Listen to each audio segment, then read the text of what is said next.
Bonjour à tous et merci pour l'invitation. Donc là, le but et puis la demande, c'était de faire un petit panorama non exhaustif des scores environnementaux sur le marché. Non exhaustif parce que c'est beaucoup trop long par rapport au temps imparti, mais on a un petit peu choisi ce qui était à la fois les plus importants sur le marché et en termes de maturité méthodologique. Et avant de, pardon, avant d'aller de décrire ces scores et les bases de données qui les alimentent, je voudrais repositionner les enjeux qu'on a déjà un petit peu évoqués, mais se les rappeler parce que c'est important de savoir comment on décode finalement les scores que l'on va observer. Alors, tout d'abord, et le premier but, il faut quand même le garder en tête, le score environnemental, l'enjeu, c'est quand même de permettre la transition durable du secteur agroalimentaire, mais aussi de pouvoir soutenir les visions des politiques publiques. Alors pourquoi je le redis, mais on l'a évoqué finalement tout à l'heure d'une manière implicite quand on parlait de nutrition, environnement. Eh bien, le score, il est aussi, on parle de méthodes scientifiques, etc., mais il représente aussi une volonté politique, publique de c'est quoi l'agriculture française, ça va être quoi l'environnement, et dans un jeu de rôle entre et des politiques publiques liées à la gestion de l'environnement, mais aussi de la santé, de l'aménagement territorial, etc. Donc, c'est un score qui est pris dans des enjeux aussi politiques, il faut le garder en tête et c'est bien normal.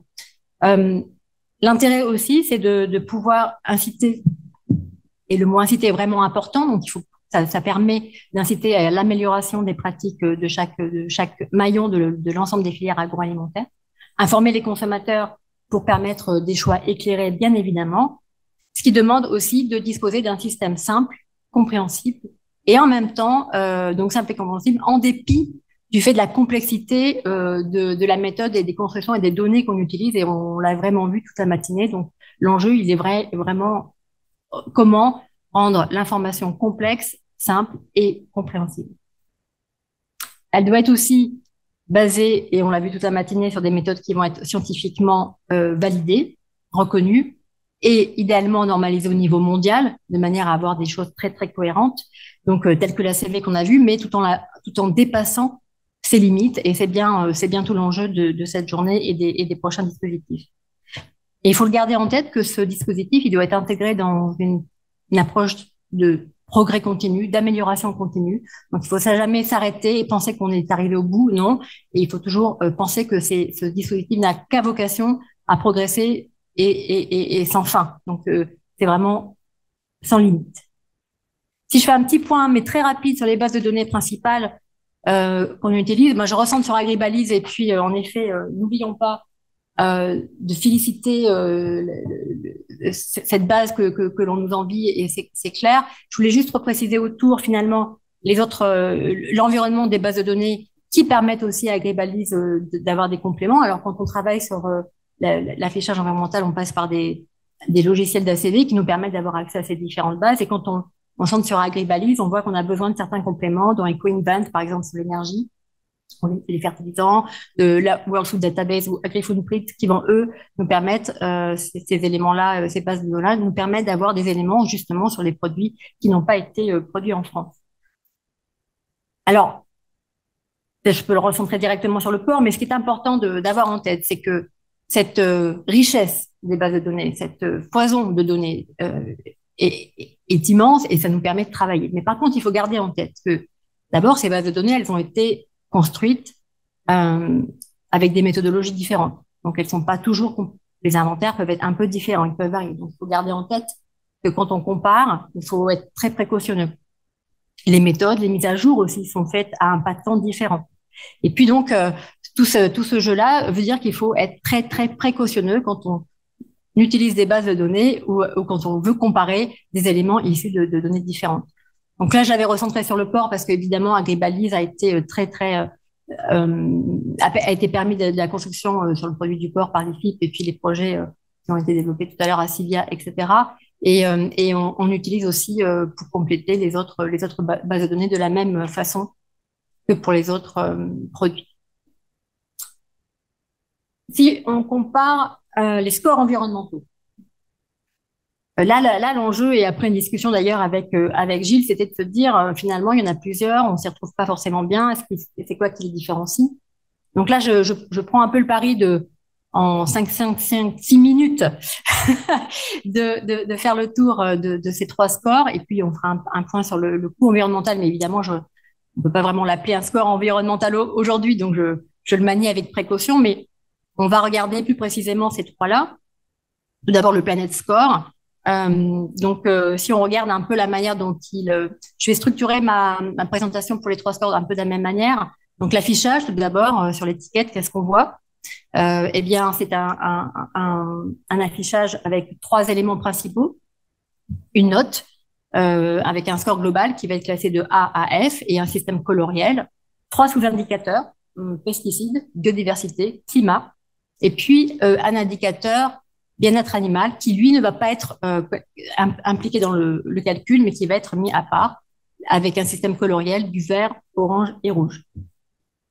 Donc là, le cadre... alors, je vais sauter à qui d'abord, qui est derrière le Planet Score. Alors, le Planet Score, c'est une marque qui appartient à un organisme d'intérêt général composé de scientifiques, d'experts, d'associations d'intérêt général. Et puis, une deuxième structure qui est une entreprise à mission qui va permettre finalement le déploiement auprès des entreprises, donc 300 entreprises aujourd'hui dans 12 pays. Et on va trouver aussi le Planet Score via l'application UFC Que Choisir et dans un certain nombre de grandes et moyennes surfaces via diverses opérations mises en œuvre. Le cadre méthodologique, c'est tout d'abord est basé sur les limites planétaires. C'est un référentiel qui va être à l'échelle des systèmes de production, qui va être fondé sur 25 indicateurs, dont 12 sont issus de la CV, seulement 12, et dont 5 vont être corrigés. Donc, ça mobilise d'une manière assez minoritaire les données qui sont issues du PEF et ACV pour les données génériques. Et pour les données spécifiques, donc elles vont être basées sur chaque matière première, non pas sur du déclaratif, mais de manière tracée. Et si la donnée spécifique n'est pas disponible, ce sont des valeurs par défaut défavorables qui vont être utilisées. Le modèle de base fonctionne un tout petit peu différemment puisqu'il va être basé sur les cahiers des charges ou des données qui vont être pilotées de manière validée. Juste un bref aperçu sur la différente façon de nuancer les scores du Planet Score. Donc là, l'intérêt, c'est de voir sur un même produit une déclinaison de 2 produits non bio et de 2 produits bio. Et on voit que au sein même du non bio et au sein même du bio, on va avoir quelques nuances liées à la note globale. Vous voyez, pour le non bio, qui va pouvoir varier du C au B en fonction notamment, par exemple, de l'utilisation d'insecticides sur les betteraves.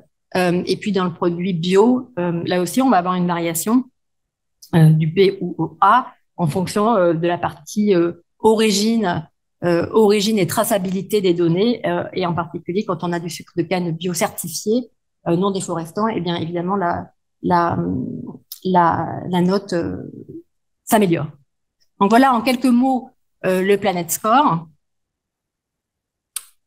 Je fais un peu la même chose sur l'éco-impact qui est le produit, le score qui a été proposé par la Foundation Earth, donc avec un périmètre un peu différent puisqu'on est vraiment très centré sur les UK, même s'ils ont une volonté de développement plus international, il y a quand même une base UK et plus de visibilité au UK, mais le mode d'affichage et là est un petit peu différent de ce qu'on vient de voir. On est sur 2 éléments complémentaires et qui sont reliés un peu à une question que Vincent, tu as dû poser tout à l'heure. C'est qu'est-ce qu'on met comme information. Donc là, on voit, il y a simplement une note de A à G, pardon, de A plus à G, ce qui fait qu'on a 8 catégories. Donc on est quand même sur pas mal de catégories qui sont, chaque catégorie est faite pour un groupe de produits, une catégorie de produits. On va avoir simplement cette note-là sur le pack avant, sur l'affichage pack avant, et sur le pack arrière. Face arrière, on va avoir un lien qui va renvoyer un certain nombre d'informations. Je vous montrerai tout à l'heure quelques extraits. Et donc là, on peut aller sur un peu plus de détails sur ce que signifie la note. Donc derrière, c'est la Foundation Earth qui a été appuyée dans sa construction par un certain nombre d'instituts, donc notamment Blonk. Blonk, c'est l'institut qui délivre la base AgriFootprint, dont on a vu tout à l'heure, mais aussi l'Institut européen d'innovation et technologie, l'IST, et l'Institut allemand.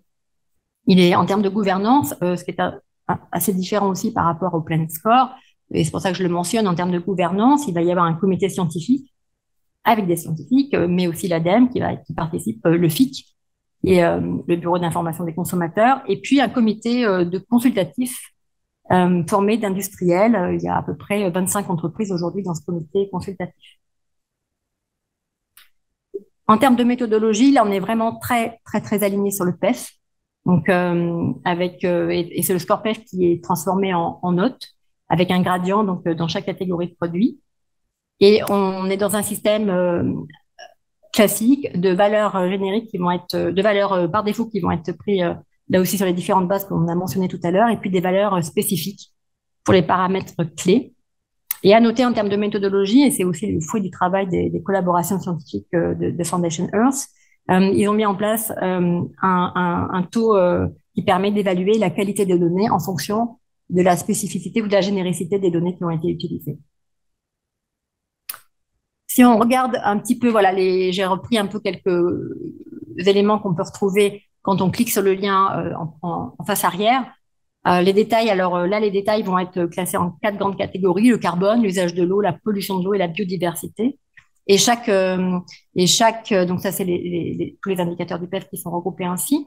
Ces éléments-là sont en fait exposés en fonction de chaque étape du cycle de vie du produit.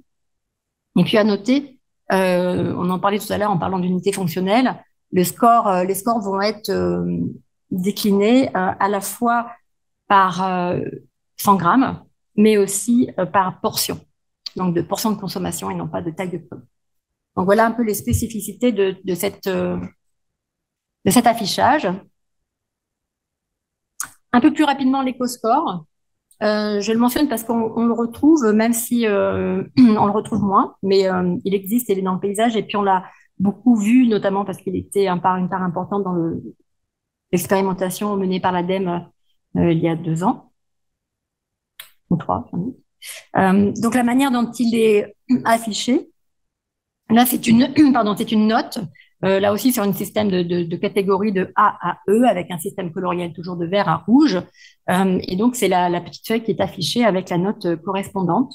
C'est un grand nombre j'ai repris là un grand nombre d'applications digitales, Yuka, ScanUp, Ecodesk Initiative, etc., la fourche qui était à l'origine de ce travail, et puis qui l'ont développé, qui continuent et on continue à le trouver sur ces applications. Il a été retiré, c'est pour ça que je le mentionne, parce que il a été retiré d'un certain nombre de rayons, notamment chez Carrefour et Lidl. Donc là, la construction, elle est aussi sur une base PEF, enfin sur une base PEF, avec des ajouts d'indicateurs complémentaires qui vont être intégrés là sous forme de bonus et malus. Donc il y a les systèmes de production, l'approvisionnement local, la politique environnementale, la circularité de l'emballage et les espèces menacées. En fonction de ces 5 et de leur dynamique, évidemment, c'est un bonus ou un malus, et le score va refléter à la fois le score de la CV, auquel on va ajouter et soustraire les bonus-malus. Avant de conclure, je remets le coût environnemental, non pas pour le décrire, mais parce que ce qui est important, et on l'a vu finalement au cours des